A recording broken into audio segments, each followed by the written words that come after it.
किसी ने बहुत ही शानदार बात कही है कि पीठ हमेशा मजबूत रखें, क्योंकि चाबस्सी हो या धोखा हमेशा पीछे से मिलती है। हाय फ्रेंड, मैं हूँ राकेश और आपके लिए एक छोटी सी कहानी। ये कहानी आपको सिखाएगी कि जब ज़िंदगी में धोखा मिले तो क्या करना चाहिए। बात पुराने ज़माने की एक व्यापारी की है जिसकी हाल ही शादी होती है, जो प्रेम विवाह होता है। ये प्रेम विवाह इतना अच्छा रहता है, इतना सक्सेसफुल होता है कि पूरे मोहल्ले में, पूरे गांव में बस उन्हीं की चर्चा होती है। लोग उनके प्रेम विवाह की मिसाल देते हैं। ये बात धीरे धीरे उस गांव के राजा के पास पहुंचती है। राजा को भी थोड़ा आश्चर्य होता है, एक प्रेम विवाह इतना सक्सेसफुल कैसे हो सकता है। उस टाइम पे लोग अपने छतों पे एक दीपक जलाते थे। उस गांव के सारे छतों की दीपक बुझ जाती थी, फिर भी उस व्यापारी की छत की दीपक जलती रहती थी। एक बार राजा उस अपने राजमहल के छत पे गए रात को। साथ में पत्नी थी उनकी। उन्होंने आकाश को देखा, तारों को देखा। फिर उन्होंने अपने गांव के तरफ नीचे देखा तो देखा काफ़ी अंधेरा था, लेकिन उन्हें एक दीपक जलता हुआ दिखाई दिया, जो व्यापारी की छत के दीपक थी, जो जलती नजर आई।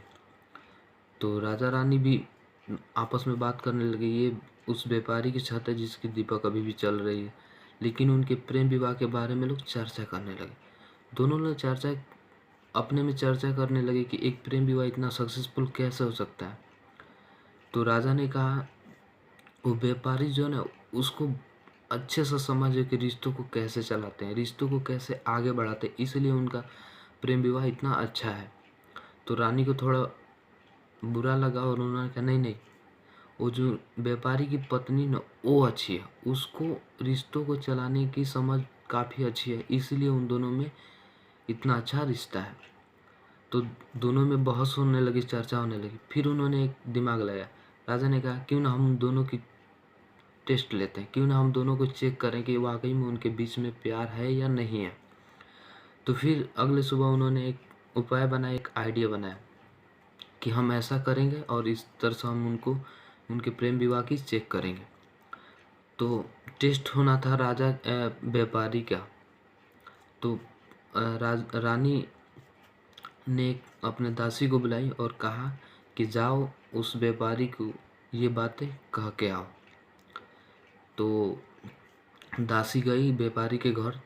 तो व्यापारी मिला और उससे कही कि रानी साहिबा आपके लिए एक आदेश भेजी, एक संदेश भेजी है। मुझे कहने में थोड़ा हिचकिचाहट हो रही। फिर व्यापारी ने कहा, नहीं नहीं, आप कहिए क्या बात है।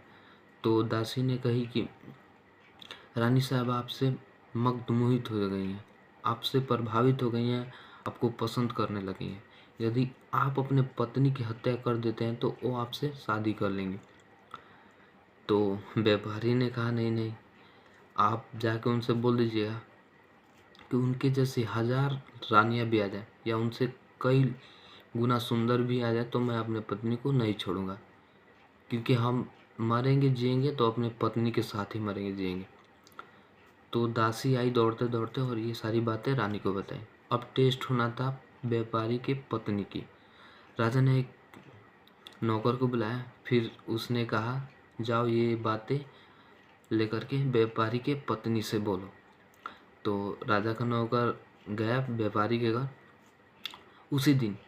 तो उसकी पत्नी से कहा कि राजा साहब आपके लिए एक आदेश भेजे हैं, यदि आप अपने पति की हत्या कर देती हैं तो राजा साहब आपसे शादी कर लेंगे, आपको इस राज्य का रानी बना देंगे। तो पत्नी बहुत खुश हुई। उसने कहा, ठीक है, आज मैं रात को अपने पति की हत्या कर दूंगी। 2 से 3 बजे जब वो दीपक बुझ जाएगा छत का ऊपर का, तो आप समझिएगा कि मैं अपने पति की हत्या कर दी। तो नौकर घबरा गया और दौड़ते दौड़ते आया राजा के पास राजमहल में। राजा से सारी बातें बताई। राजा भी डर गए। उन्होंने तुरंत एक सेना की टुकड़ी इकट्ठा की और कहा, हमें एक जान बचाना है, हमें किसी तरह उस व्यापारी की जान बचानी है। तो राजा ने तुरंत उसके छत पे सेना भेज दी पहले से ही। तो व्यापारी उस रात आया, अपने दुकान से आया हारा थका हुआ। आते ही पत्नी से खाना मांगा, लेकिन पत्नी उसकी क्या की थी, रात को उसमें इतना तगड़ा जहर मिला दी थी कि व्यापारी उसको खाते खाते ही उसका डेथ हो गया। ये बात सैनिकों को पता चलता ही तब तक वो उसका डेथ हो चुका था। और सैनिक दौड़ के नीचे आए तो देखे तो व्यापारी मर चुका था, लेकिन उसकी पत्नी को गिरफ्तार कर लिए गए, उसको कारागार में डाल दिया गया। फिर सुबह हुआ, ये जब बात राजा को पता चली तो राजा को बहुत दुख हुआ, उसका दिमाग गर्म हो गया था। उसको समझ में नहीं आता एक प्रेम विवाह में इतना बड़ा धोखा कैसे हो सकता है।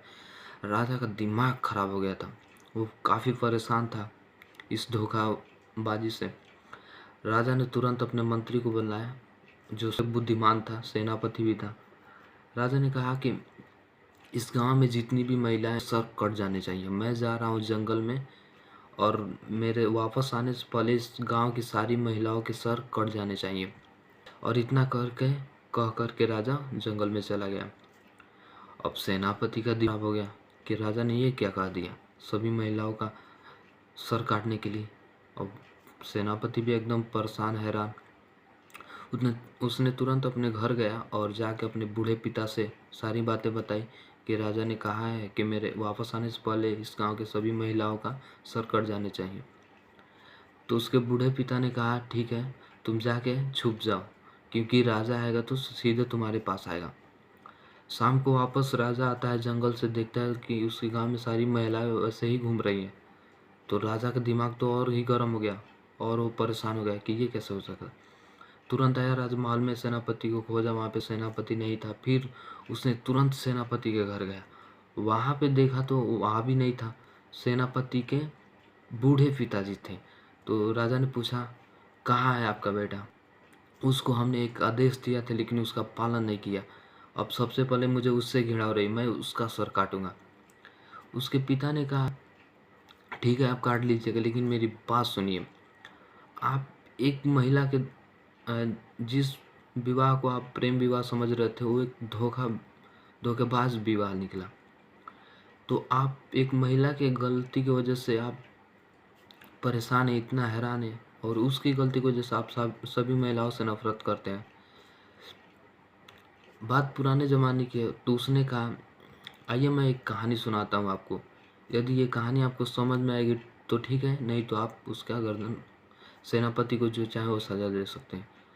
तो सेनापति के बूढ़े पिता ने एक कहानी कहा, क्योंकि वो भी राजा के जब पिताजी राजा थे तो उस टाइम के ये सेनापति थे, सेनापति के बूढ़े पिता।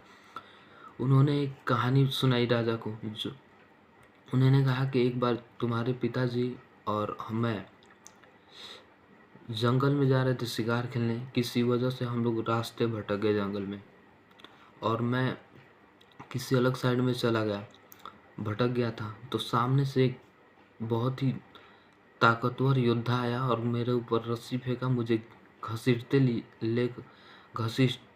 हुए ले करके शमशान घाट के पास गया, और वो मुंह अपना ढका हुआ था। मैंने खुद को बचाने की बहुत सारी कोशिश की, लेकिन वो हमसे काफ़ी ज़्यादा ताकतवर था। फिर क्या हुआ, वहाँ पे शमशान घाट में 2 कब्र खोदी थी। तो मैं तो डर गया था, सेनापति के पिताजी बता रहे थे कि मैं तो डर गया था। एक कब्र में तो मुझे मारे दफनाया जाएगा, और दूसरे में मुझे नहीं पता था। फिर उसने जो था उसने कहा कि एक और कब्र खोदने में हमारी मदद करो। तो हम दोनों ने मिल करके एक कब्र और खोदी, और खोद करके कब्र वो तुरंत अपने छत पे गए, वहाँ से एक सर कटी लाश को नीचे गिराया। फिर कहा इस लाश को उसमें दफना दो।